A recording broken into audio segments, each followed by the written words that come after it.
बेटियां बेटों से कम नहीं होती। राजन नाम का एक व्यक्ति रहता है। वह और उसकी पत्नी दो लोग होते हैं। राजन की पत्नी माँ बनने वाली होती है। डॉक्टर ने बोला जुड़वा बच्चे होंगे। फिर कुछ दिनों के बाद राजन की पत्नी के दो बच्चे होते हैं। नर्स ने बोला एक लड़का और एक लड़की हुई है। राजन ने जब सुना लड़का हुआ है वह बहुत खुश हुआ और उसने सुना लड़की हुई है तो उसका मुंह बन गया। वह अपने बच्चों के कमरे में गया, अपने बेटे को हाथ में लिया और बेटी की तरफ देखा भी नहीं। उसकी पत्नी ने बोला सुनो जी, आपने हमारी बेटी को नहीं पकड़ा। वह बोलने लगा मुझे बेटों से प्यार है, बेटियों से नहीं। यह बोलकर वह अपने बच्चों और पत्नी के साथ घर चला गया। फिर दूसरे दिन उसकी बीवी खाना बना रही थी तो राजन ने बोला सुमित्रा, अगर जो लड़की हुई है मैं इसको नहीं पाल सकता। मेरे पास इतना पैसा नहीं है कि मैं दो बच्चों की देखरेख कर सकूं। उसने बोला आप ऐसा क्यों बोल रहे हो? जहां हम तीनों पलेंगे वहां मेरी बेटी भी पल जाएगी। राजन गुस्से से बोला मैं तुमको बता रहा हूँ, तुमसे पूछ नहीं रहा। मैं तुमको बता रहा हूँ इस लड़की को मैं अपने रिश्तेदारों को दे दूंगा। ऐसा बोलकर उसने अपनी बेटी को अपनी पत्नी के हाथों से छीन लिया और उसे लेकर चला गया। वह सब देखकर सुमित्रा रोने लगी। मेरी बच्ची को मेरे से अलग मत करो, मैं इसके बिना कैसे जीऊंगी। फिर धीरे धीरे उनका बेटा बड़ा होता है। जैसे जैसे वह बड़ा होता है उसकी शैतानियाँ और हरकतें बढ़ने लगती है, लेकिन फिर भी उसका पिता उसकी सारी शैतानियों को नज़रअंदाज करता था। राजन को बेटा बड़ा हो गया था। राजन ने बोला बेटा तुम अब नौकरी कर लो। वह बोला मुझे नौकरी नहीं करनी, मैं बिजनेस करूँगा। राजन ने हाँ बोल दिया। वह जमींदार के पास गया और अपने खेत बेच दिए। उन पैसों से राजन ने अपने बेटे का बिजनेस खोला। कुछ दिनों के बाद राजन के बेटे को बिजनेस में घाटा हो गया, उसका बिजनेस बंद हो गया। यह देखकर राजन परेशान। उसने अपने बेटे से बात की तो राजन का बेटा उल्टा अपने पिता को ही समझाने लग गया। राजन को यह देखकर बहुत दुख हुआ। फिर उसकी पत्नी ने बोला कि हम इसकी शादी कर देते हैं, शायद यह शादी के बाद सुधर जाए।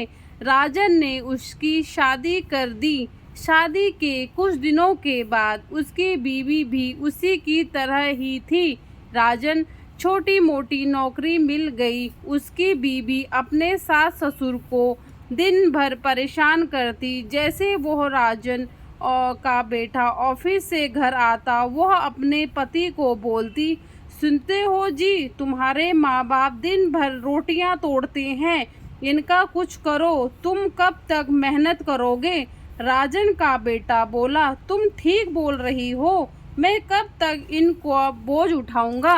राजन गुस्से से अपने माँ बाप के पास गया और उनको खरी खोटी सुनाई और बोला तुम लोग दिन भर काम काज नहीं करते, मैं कमाकर लाऊं या मेरी बीबी तुमको बनाकर खिलाए, इससे अच्छा यह है तुम मेरे घर से निकल जाओ। यह बोलकर उसने माँ बाप का हाथ बुरी तरीके से पकड़ा और उनको घर के बाहर कर दिया। उसके माँ बाप रोने लगे, बोले बेटा तुम हमें बुढ़ापे में कहाँ जाएंगे, तुम ही तो हो हमारा आसरा। और रोने लगे। राजन के बेटे ने गुस्से से अपने घर का दरवाज़ा बंद कर दिया। वह बेचारे माँ बाप कहाँ जाए। थोड़ी देर वहीं बैठे रहे। सोचा बेटा गुस्से में है, दरवाज़ा खोल देगा, लेकिन उसके बेटे ने दरवाज़ा नहीं खोला। उन बेचारों की आस टूट गई। फिर अंधेरा होने लगा। राजन और उसकी पत्नी दोनों वहाँ से चले गए। उन्हें रास्ते में एक अनाथ आश्रम मिला। वो वहाँ चले गए। वहाँ जब लोग खाना खा रहे थे, वह लोग भी खाने बैठ गए। उतने में उनकी रिश्तेदार, जिनको राजन अपनी लड़की दी थी, वह बोली, भाई साहब तुम यहाँ कैसे? और अपनी बेटी को भी बुलाया और बोला, बेटा यह तुम्हारे माँ बाप है, इन्हीं की वजह से मुझे भगवान ने तुम्हारी जैसी बेटी दी। राजन और सुमित्रा को यह जब पता चला कि उनकी बेटी है इतनी बड़ी हो गई है, तो उन दोनों ने उसे अपने गले लगाया। फिर उस रिश्तेदार ने बोला, भाई साहब आज यहाँ कैसे? राजन रोकर सारी कहानी बताई। उसका रिश्तेदार ने बोला, भाई साहब जहाँ आप बैठे हो यह सारा भी मेरी बेटी का है। इस पढ़ लिख कर बहुत अनाथ आश्रम खोले हैं। मेरी बेटी सबकी मदद करती है। उसकी बेटी ने बोला, माँ बाप तुम मेरे साथ रहोगे, मैं खुश हूँ, मुझे मेरे माँ बाप मिल गए। इतने में सुमित्रा बोली, आपको पता चला लड़का और लड़की में फ़र्क करने का नतीजा? हमने जिसको प्यार दिया उसने हमें घर से बाहर निकाल दिया, और जिसको आपने कभी भी अपने सीने से नहीं लगाया, उस बच्ची को देखो।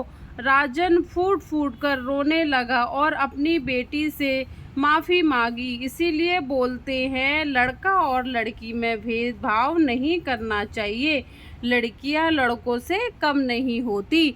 धन्यवाद। अगर आपको मेरी कहानी पसंद आए तो मेरे चैनल को लाइक शेयर सब्सक्राइब करें।